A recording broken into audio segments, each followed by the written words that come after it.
Hello, નમસ્કાર વિદ્યાર્થી મિત્રો, કેમ છો? મજામાં ને? વિષય હિન્દી, પાઠ 8 રાજા કા હિસ્સા. તો હિસ્સા એટલે ભાગ. તો શું કીધું?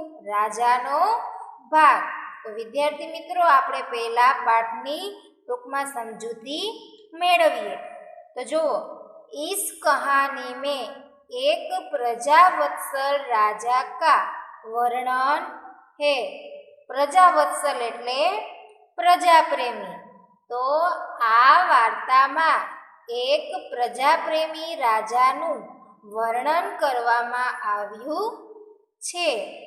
राजा प्रजा की कठिनाइयों में हमेशा उसकी मदद के लिए તત્પર રહેતે હે.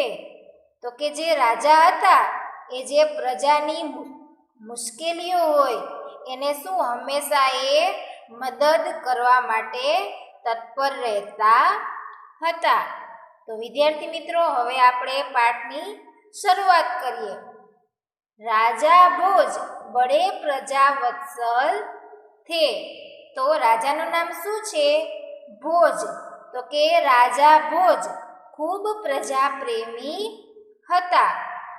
वे स्वयं राज्य में घूम घूम कर प्रजा की कठिनाइयों को देखा करते थे.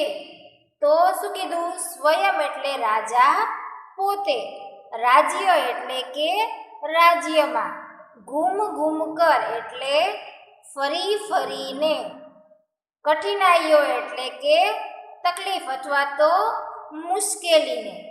તો રાજા પોતે રાજ્યમાં ફરી ફરીને પ્રજાની તકલીફોને જોતા और उन्हें यथासंभव दूर किया करते थे. અને તે પ્રજાની જે કાંઈ પણ મુશ્કેલી હોય એને હંમેશા दूर करता. एक दिन राजा अपनी रानी के साथ रथ पर सवार होकर राज्य का भ्रमण कर रहे थे. एक દિવસ રાજા પોતાની રાણી સાથે રથમાં બેસીને રાજ્યમાં ભ્રમણ એટલે કે ફરી રહ્યા હતા. वे राजधानी से बहुत दूर निकल गए. એટલે કે તેઓ રાજધાનીથી ખૂબ દૂર નીકળી ગયા. उन्होंने देखा कि एक खेत में एक किसान हल जोत रहा है. શું કીધું?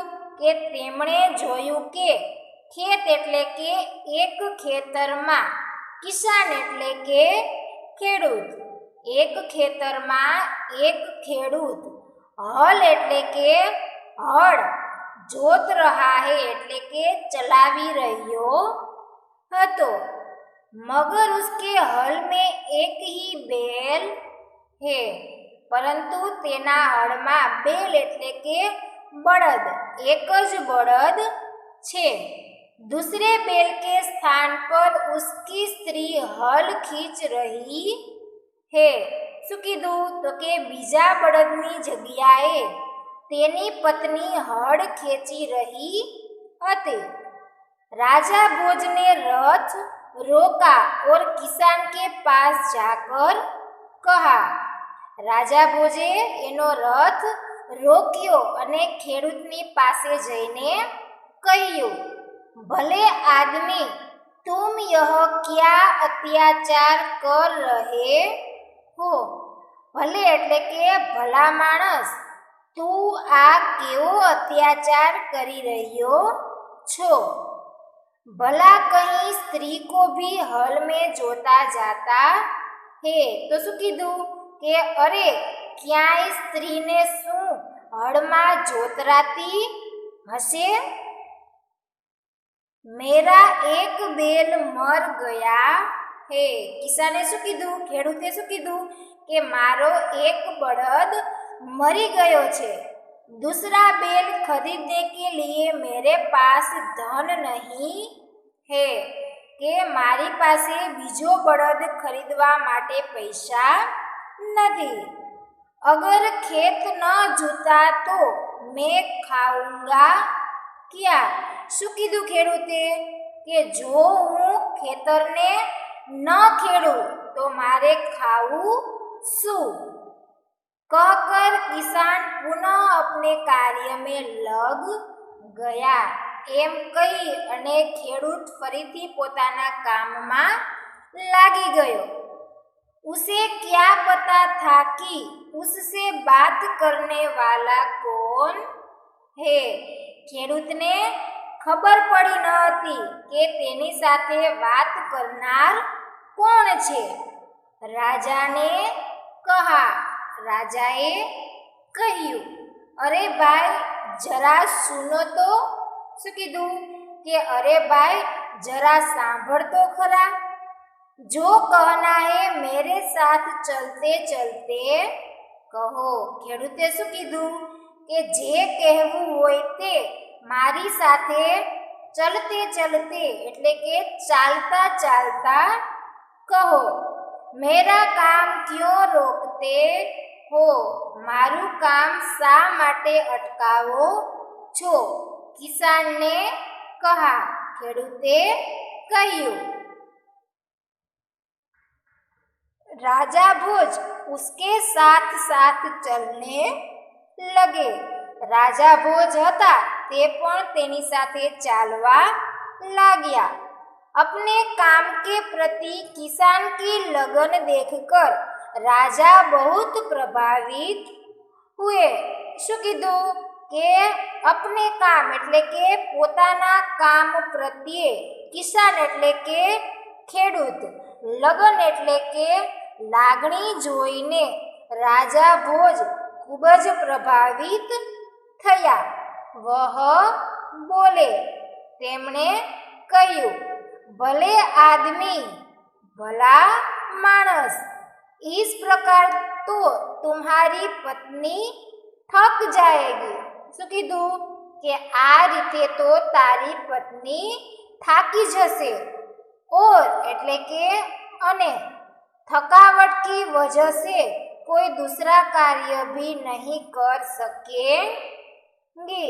શું કીધું થકાવટ એટલે કે થાકને કારણે કોઈ બીજું કામ પણ કરી શકશે નહીં। કિસાન બોલા, ખેડૂતે કહ્યું, तो फिर तुम्हारा बताओ मैं क्या करूं? ખેડૂતે શું કીધું તો પછી તમે જ કહો હું શું કરું?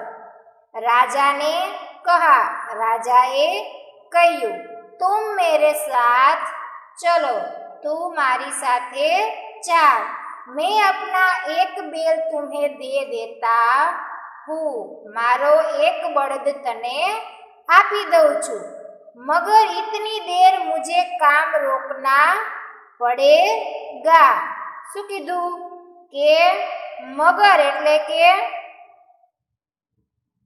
પરંતુ એટલો વખત મારે કામ રોકના પડેગા એટલે કે અટકાવવું પડશે।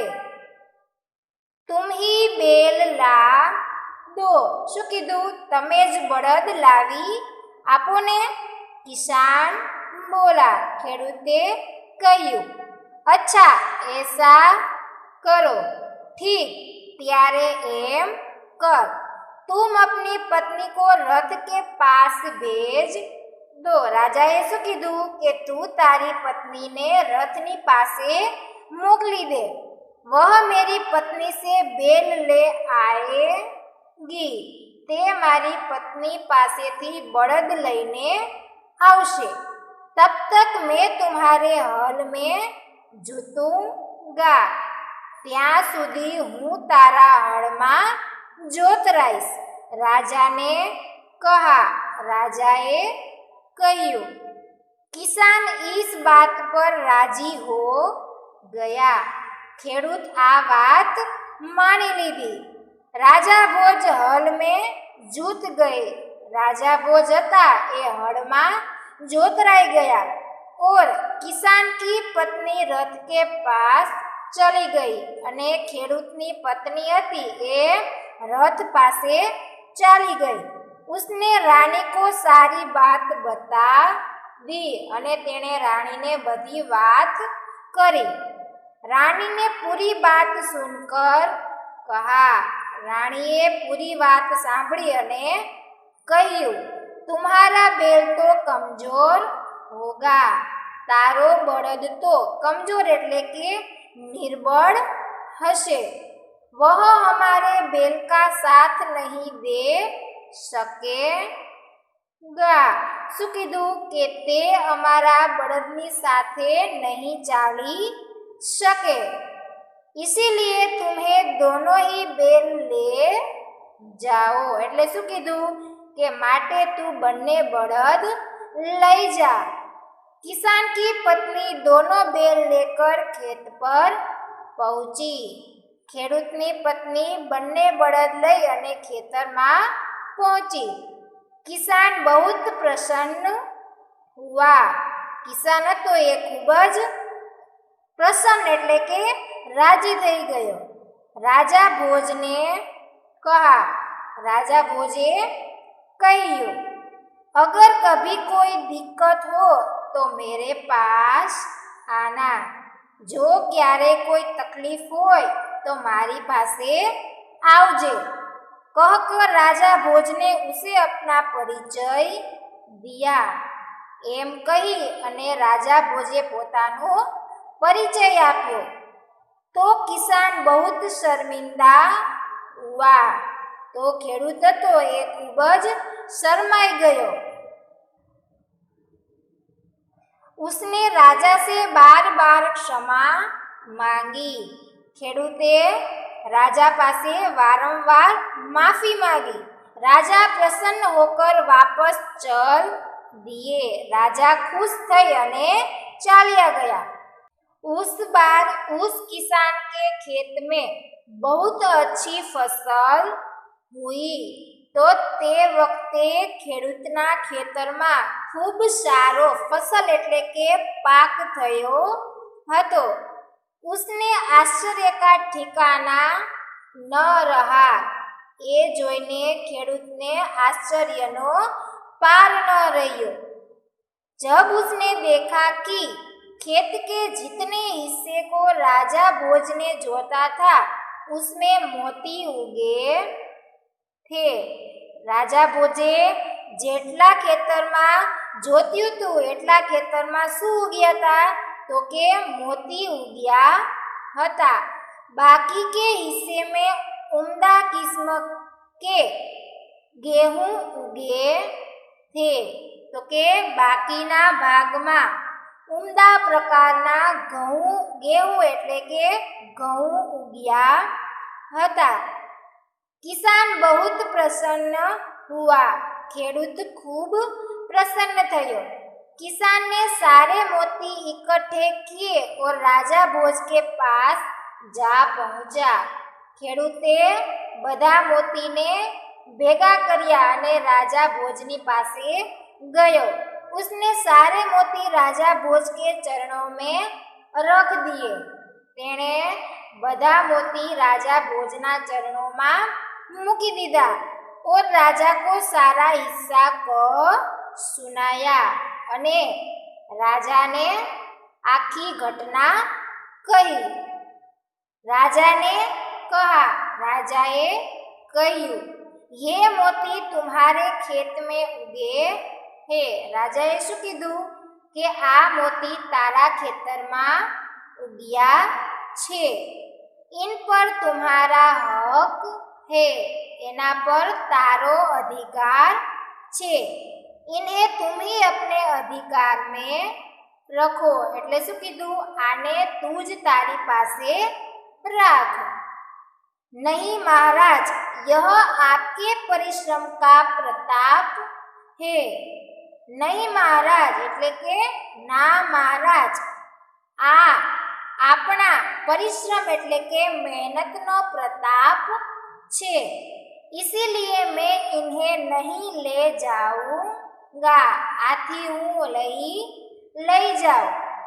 मेरी प्रार्थना है कि आप इन्हें राजकोष में जमा कर ले और गरीबों की भलाई के लिए काम में શું કીધું કે મારી વિનંતી છે કે આપ આ મોતીઓને રાજકોષ એટલે કે રાજ્યના ખજાનામાં જમા કરી દો અને ગરીબોની ભલાઈ એટલે કે ભલાઈમાં તેમનો ઉપયોગ કરો।